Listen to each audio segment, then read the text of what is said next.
Блаженство за побожните, зло за безбожниците. Блажен е оној човек што не оди на советот безбожнички, не застанува на пат на грешници и не седи во друштво на развратници. Па му омилел законот на Господа и во законот негов дење и ноќе се поучува. Тој е како дрво посадено крај воден извор, кое својот род го дава навреме и чиј лист не вени и во се што прави напредува. Но не се такви безбожниците. Тие се како прав, што го растура ветер по земјата.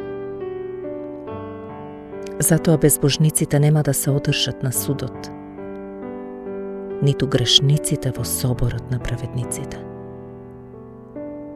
Зашто Господ го знае патот на праведниците, патот пак безбожнички води во погибел.